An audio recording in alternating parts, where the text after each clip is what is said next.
सो है welcome back to the Code Nuke. तो ये है चैप्टर 3 एंड चैप्टर 3 बेस्ड है कंट्रोल फ्लो स्टेटमेंट के बारे में। तो पिछले वीडियो में हम लोगों ने कवर कर लिया था कंडीशनल स्टेटमेंट, जिसमें था if else and else if statement था, जो कि हम लोगों ने इसको बहुत ही अच्छे से कवर किया था। लेकिन इस वीडियो में हम लोग कवर करने वाले हैं स्विच केस स्टेटमेंट के बारे में। तो सबसे पहले ये समझो कि इसकी ज़रूरत ही क्यों पड़ी।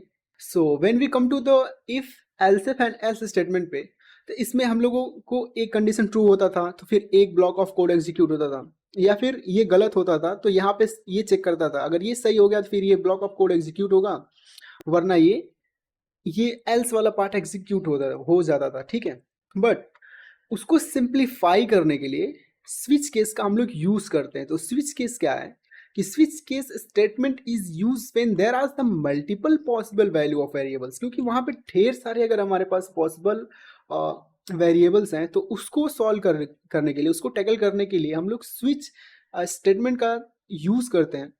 तो स्विच स्टेटमेंट को यूज करने के लिए एक स्विच कीवर्ड्स है जो कि बिल्ड इन है, मतलब कि कंप्यूटर की तरफ से, या फिर कह सकते हो कि सी प्रोग्रामिंग में बिल्ड इन होता है। तो स्विच कीवर्ड्स है, तो स्विच कीवर्ड्स का यूज करके हम लोग यहाँ पे कोई वैल्यू देते हैं। अगर जैसे कि यहाँ पे केस 1 है, केस 2 है, यहाँ पे डिफॉल्ट है। अगर हम लोगों ने वैल्यू 1 यहाँ पे एंटर कर दिया, एक्सप्रेशन की जगह पे अगर हम लोगों ने वैल्यू 1 एंटर कर दिया, तो केस 1 वाला ब्लॉक ऑफ कोड एग्जीक्यूट होगा। अगर एक्सप्रेशन की जगह पे हमने वैल्यू 2 इनपुट कर दिया तो केस 2 वाला ब्लॉक ऑफ कोड एग्जीक्यूट होगा। अगर इन दोनों में से कोई भी मैच नहीं किया तो डिफॉल्ट पे चला जाएगा।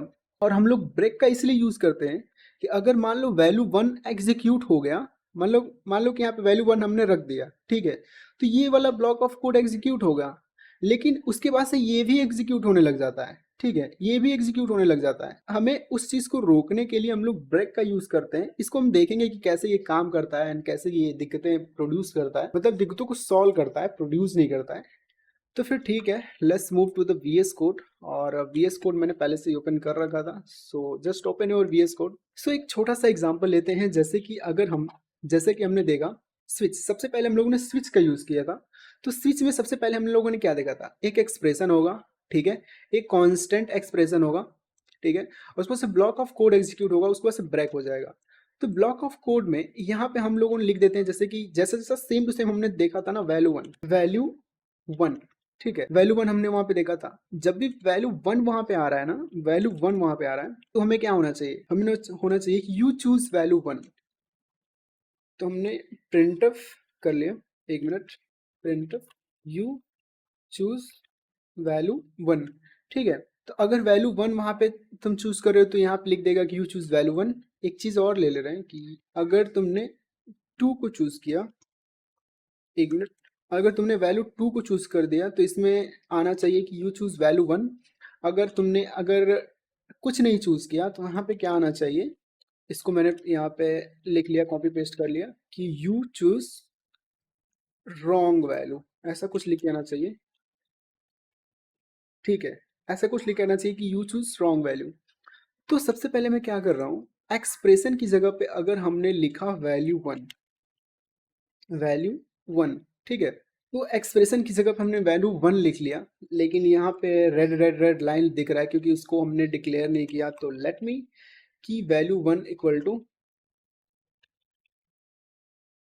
वैल्यू 1, जो कि उसका वैल्यू हम लोग कुछ नहीं देने वाले हैं, बस इसको डिक्लेयर हमने कर दिया, या फिर वैल्यू इसको 1 हम दे सकते हैं। एंड इसको मैं क्या करता हूँ, रिमूव कर ले रहा हूँ, एक मिनट। हमने सीधा सीधा वैल्यू दे दिया कि वैल्यू 1 जो है उसका वैल्यू 1 है, ठीक है, वैल्यू 1, वैल्यू इसको भी रिमूव कर ले रहा हूँ, एक मिनट, इसको रिमूव कर ले रहा हूँ, एक मिनट। अभी जो वैल्यू है, वैल्यू इक्वल टू 1, जब भी 1 हम लोगों ने इनपुट किया तो ये यहाँ से मैच करेगा, ये मैच हो जाएगा, तो ये आंसर यू चूज वैल्यू, ठीक है, वैल्यू 1 यहाँ पे प्रिंट हो जाएगा। तो लेट्स सी कैसे ये काम कर रहा है। तो यहाँ पे आंसर तुम देख सकते हो, यू चूज वैल्यू 1, ठीक है, लेकिन यहाँ पे अगर तुम 2 लिख रहे हो तो ये सबसे पहले वैल्यू इक्वल टू 2 यहाँ पे प्रिंट होगा, तो यहाँ पे स्विच इक्वल टू 2 आ जाएगा। जब भी यहाँ पे 2 आएगा तो यहाँ पे पहले इसको चेक करेगा, यहाँ पे मैच नहीं हुआ, फिर इसको चेक किया, यहाँ पे मैच हो गया क्योंकि मैं यहाँ पे 2 था, फिर यहाँ पे भी 2 हो गया, फिर 2 को मैच किया, फिर यहाँ पे मैच हो गया, तो फिर उसके बाद से इसको ये प्रिंट करेगा कि यू चूज वैल्यू 2। तो फिर देखते हैं कैसे प्रिंट होता है। यहाँ पे आ गया है कि यू चूज वैल्यू 2, लेकिन क्या हो कि यहाँ पे वैल्यू 1, यहाँ पे वैल्यू 2, लेकिन यहाँ पे वैल्यू 3 है ही नहीं, लेकिन हम लोगों ने क्या किया कि वैल्यू 3 को ले लिया। तो फिर देखना कैसे आंसर आता है। फिर तुम खुद ही देखो कि यू चूज रॉन्ग वैल्यू, क्योंकि यहाँ पे है ही नहीं ना। जाहिर सी बात है कि यहाँ पे 1 और 2 ही बस है, 3 तो है ही नहीं। तो उसने डिफॉल्ट वाले केस पे स्विच कर लिया। लेकिन एक चीज और मैं समझाना चाह रहा था कि अगर हम लोग ब्रेक का यूज ही नहीं करें, अगर हम लोग ब्रेक का यूज ही ना करें एंड अगर मैं 1 को प्रिंट कराना चाह रहा हूँ कि वैल्यू इक्वल टू 1 हो जाए और 1 वाला को मैच कर ले, उसके बाद से प्रिंट यू चूज वैल्यू 1 हो जाए। फिर अभी देखना कैसे आंसर आएगा कि यू चूज वैल्यू 1, तो वैल्यू 1 तो आंसर आ गया, लेकिन उसके बाद यू चूज वैल्यू 2, 2 भी हो गया।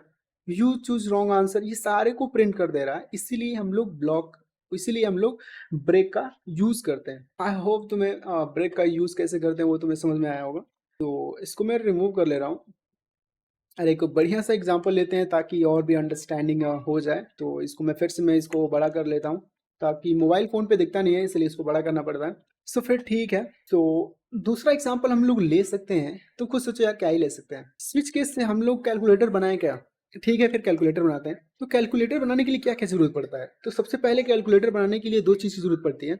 या तो 2 नंबर होना चाहिए या फिर 3 नंबर होना चाहिए, जिसपे हम लोग ऑपरेशन परफॉर्म करें। और ऑपरेशन परफॉर्म करने के लिए हमें ऑपरेटर्स की ज़रूरत पड़ती है।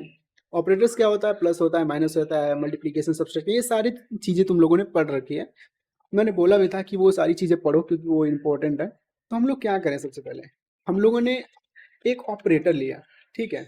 एंड ऑपरेटर जो है किस चीज़ पे ऑपरेशन परफॉर्म करेगा? तो हम लोगों ने एक फर्स्ट नंबर हम लोग लेंगे, एक सेकेंड नंबर। यहाँ पे सजेस्ट भी कर रहा है तो मैं इसी के साथ जाऊंगा, क्योंकि कौन टाइप करे यार, उतना सजेस्ट कर रहा था तो मैंने क्लिक कर दिया, तो फिर ठीक ही है। तो हमने क्या करा, एक फर्स्ट नंबर ले लिया, एक सेकेंड नंबर ले लिया, और उसके बाद से रिजल्ट आने वाला। रिजल्ट भी तो चाहिए ना, रिजल्ट तो चाहिए ही चाहिए। क्योंकि समझो कि ऐसा समझो, मैंने एक कमेंट ले लूँ, समझो कि रिजल्ट है, रिजल्ट है। तो रिजल्ट में जैसे कि फर्स्ट नंबर, उसके बाद से मान लो कि ये ऑपरेटर है, तो ऑपरेटर को मैं छोटा लिख दूँ, ऑपरेटर सिर्फ लिख ले रहा हूँ ना, सेकेंड नंबर, ठीक है। तो फर्स्ट नंबर ये होगा जो कि ये है, सेकेंड नंबर होगा जो कि ये है।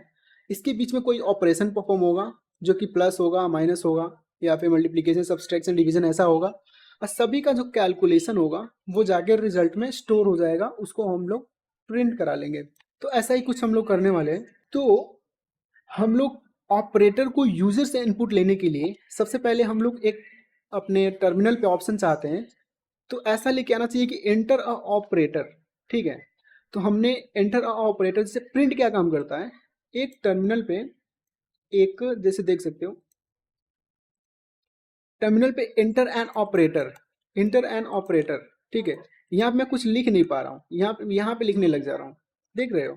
यहाँ पे ऑप्शन तो आ गया कि हाँ इंटर ऑपरेटर, लेकिन यहाँ पे मैं कुछ लिख नहीं पा रहा हूँ। जब भी मैं लिख रहा हूँ तो यहाँ पे लिखने लग जा रहा हूँ। लेकिन मैं चाह रहा हूँ कि मैं यहाँ से लिखना स्टार्ट करूँ और ये वैल्यू को मैं यूज कर पाऊँ। तो उसके लिए हम लोग लिखते हैं, स्कैन करते हैं, स्कैन ऑफ का यूज करते हैं। तो ये करेक्टर है, करेक्टर के लिए हम लोगों ने परसेंटेज सी लगाया। और ये बहुत ही ज़्यादा ज़रूरी है। जो गैप है ना, तुम देख सकते हो एक गैप है, एक ही गैप है, वहाँ पे तुम डॉट देख सकते हो, तो वो लगा लेना यार, वो बहुत इंपॉर्टेंट है। सो अब अगर मैं इसको एग्जीक्यूट करूँ, तो अब देखो मैं यहाँ पे लिख पा रहा हूँ यार, यहाँ पे लिख पा रहा हूँ। पहले मैं यहाँ पे लिख ही नहीं पा रहा था, लेकिन अब मैं लिख पा रहा हूँ। क्यों लिख पा रहा हूँ? क्योंकि मैंने स्कैनएफ का यूज़ कर लिया ना, मैंने स्कैनएफ का यूज़ कर लिया, जो कि यूजर से इनपुट फेच करने में हेल्प करता है, ठीक है। Let me control C and let me clear. इसको क्लियर करने के लिए क्लियर कीवर्ड का यूज करते हैं, तो वो कर सकते हो अगर तुम्हें भी क्लियर करना हो। तो हमने करेक्टर को तो यूजर से इनपुट ले लिया, लेकिन अब हम लोग लेंगे फर्स्ट नंबर, सेकेंड नंबर को यूजर से इनपुट। और ये तो हम लोग कैलकुलेट करके ही निकाल लेने वाले हैं, तो उसको यूजर से इनपुट लेने की कोई जरूरत नहीं है यार। रिजल्ट कौन सा हम लोग लेते हैं, तो हम लोग करने वाले हैं प्रिंट ऑफ एंटर, एक minute, enter the first and second number, ठीक है। तो फर्स्ट एंड सेकेंड नंबर को यूजर से इनपुट लेने के लिए हम लोग यूज करेंगे scanf, percentage LF, M percent first number, M percent second number. तो हमने एलएफ यहाँ सी यूज किया, यहाँ पे एलएफ क्यों यूज कर लिया? क्योंकि यहाँ पे करेक्टर था, यहाँ पे डबल था। तो डबल के लिए मैंने पहले ही फॉर्मेट स्पेसिफायर सब कुछ कवर कर रखा है, तो अगर वो वीडियो नहीं देखा है तो जाके देख सकते हो। तो यहाँ पे करेक्टर के लिए हम लोगों ने परसेंटेज सी एंड डबल के लिए परसेंटेज एलएफ यूज़ किया। और यहाँ पे 2 नंबर हम लोग यूजर से ले रहे हैं। तो 2 नंबर लेने के लिए एक चीज़ यहाँ पे सीख सकते हो जो मैंने अभी तक सिखाया नहीं था, कि अगर तुम्हें एक साथ 2 नंबर लेना है ना, तो 2 परसेंटेज स्पेसिफायर ले सकते हो और उसको स्कैन करने के लिए एम% फर्स्ट नंबर कॉमा करके एम% सेकेंड नंबर, ठीक है। तो इतना लिखने से हम लोग 2 नंबर को हम लोग यूजर से इनपुट ले सकते हैं। अब उसके बाद से आता है स्विच करें हम लोग। स्विच किस में करेंगे? हम लोग ऑपरेटर से स्विच करेंगे। तो यहाँ पे सजेस्ट कर रहा है, तो इतना टाइप करने से अच्छा है समय बचाने के लिए मैं सिर्फ टैब को क्लिक करूँ और ये प्रिंट हो जाए। तो तुम भी कोपायलट यार डाउनलोड कर सकते हो, ये बहुत ही हेल्प करता है, कोड को लिखना नहीं पड़ता है यार। सो ठीक है। तो जब भी हम यूजर से इनपुट लेंगे इतने के बीच में, अगर जैसे कि हम लोगों ने प्लस लिया तो यहाँ पे प्लस आ जाएगा, ऑपरेटर की जगह पे प्लस आ जाएगा, प्लस यहाँ से मैच करेगा प्लस से, तो प्लस यहाँ से मैच करेगा प्लस से। तो यहाँ पे जब मैच कर लिया तो ये वाला ब्लॉक एग्जीक्यूट होगा, ठीक है, ये वाला ब्लॉक एग्जीक्यूट होना है। तो रिजल्ट में क्या जाएगा, हम लोग फर्स्ट नंबर और सेकेंड नंबर को भी तो इनपुट दे रहे हैं ना। जैसे कि यहाँ पे समझो कि 5 दिया, यहाँ पे 6 दिया, तो 5 + 6 हो जाएगा, 5 + 6 हो जाएगा 11, तो 11 रिजल्ट में स्टोर हो जाएगा। तो ये क्या करेगा, 5 को लेगा, 5, ये तो कमेंट है ना, ये तो कमेंट है डबल कोटेशन के अंदर, ये भी मैंने नहीं समझाया था लेकिन अभी समझ लो। डबल कोटेशन के अंदर हम लोग जो भी लिखते हैं, डबल कोटेशन या फिर सिंगल कोटेशन या फिर बैक टिक, जो भी लिखते हैं कंप्यूटर उसको जैसा उस पर हम लोग लिखते हैं वैसा ही प्रिंट कर देता है। जैसे कि डबल कोटेशन तुम देखो, डबल कोटेशन के अंदर हमने लिखा ना, जो चीज हमने लिखा, जो चीज हमने लिखा वैसा ही उसने प्रिंट कर दिया भाई, जैसा हमने लिखा वैसा ही प्रिंट कर दिया, तुम देख सकते हो प्रिंटेड द ऑपरेटर एंड वैसा ही दिख रहा है। तो ये चीज समझ लो कि डबल कोटेशन के अंदर हमने लिखा परसेंटेज 2LF, 2 हमने क्यों लिखा था मैंने पहले ही एक्सप्लेन कर चुका हूँ, ये मैं नहीं समझाऊंगा, वीडियो लंबा हो जाएगा। तो पहले नंबर के लिए हमने लिखा परसेंटेज LF, दूसरे नंबर के लिए लिखा परसेंटेज LF, और रिजल्ट के लिए भी हमने वही लिखा परसेंटेज LF, ठीक है। तो प्लस होगा तो ये वाला ब्लॉक ऑफ कोड एग्जीक्यूट होगा, अगर माइनस होगा, इसको मैं थोड़ा सा छोटा कर लूँ एक साथ दिख नहीं रहा है, अगर माइनस होगा तो ये वाला ब्लॉक ऑफ कोड एग्जीक्यूट होगा। अगर तुम यूजर वो क्या बोलते हैं एस्ट्रिक्स इनपुट कर रहा है तो ये वाला ब्लॉक एग्जीक्यूट होना है, या फिर डिवीजन डिवीजन अगर कर रहा है तो ये वाला एग्जीक्यूट करना है।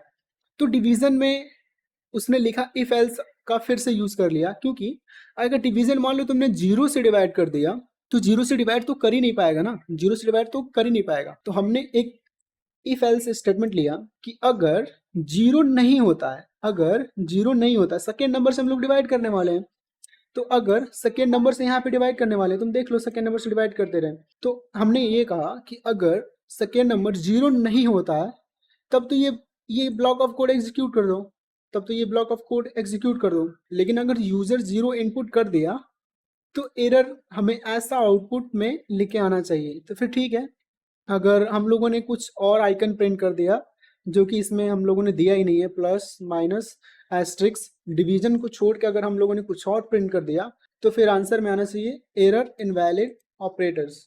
सो फाइनली इसको मैं क्या कर रहा हूँ, रन कर दे रहा हूँ। तो यहाँ पे सबसे पहले मैं क्या करूँगा, प्लस को एंटर कर रहा हूँ और उसको से मैं 2 नंबर को एंटर करूँगा, एक पहला होगा 12 और दूसरा भी होगा 12। अब तुम देखना 12 + 12 = 24, 12 + 12 = 24। अगर तुम चाह रहे हो कि ये 0 0 ना है तो फिर यहाँ पे मैंने क्या किया, 0 लिख दिया, यहाँ पे 0 लिख दिया एंड यहाँ पे भी तुम 0 लिख सकते हो। And then when we will move again, समझो मान लो कि तुम 24 23 को, एक मिनट पहले तो ऑपरेटर को प्रिंट करना है ना, हमने ऑपरेटर क्लिक कर लिया, प्लस हमें चाहिए, तो हमने सबसे पहले 23 पहला नंबर और दूसरा 34, तो ठीक है, इसको मैंने एंटर किया। अभी देखना एग्जैक्ट आ गया कि 23 + 34, 23 + 34 = 57 आ गया। ऐसे ही आउटपुट प्रिंट करता है, ठीक है। एक चीज़ और इसमें चेंज कर सकते हो, क्या चेंज कर सकते हो, जैसा मैंने अभी समझाया कुछ देर पहले कि इसके अंदर जो भी लिखते हो वो जैसा तुम लोग लिखते हो वैसा ही वो प्रिंट हो जाता है। तो मैं ऐसा लिख सकता हूँ कि फर्स्ट नंबर, ठीक है, फर्स्ट नंबर, एंड यहाँ पे लिख सकता हूँ सेकेंड नंबर, ठीक है।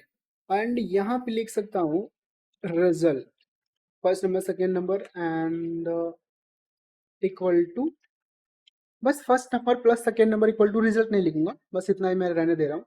तो सबसे पहले मैंने प्लस लिखा एंड फर्स्ट नंबर मैंने 12 लिखा एंड सेकेंड नंबर मैंने 12 लिखा एंड तुम देख सकते हो first number equal to 12 plus second number equal to 12 equal to 24। तो ऐसे आई होप तुम्हें समझ में आ रहा होगा कि ये कैसे काम कर रहा है।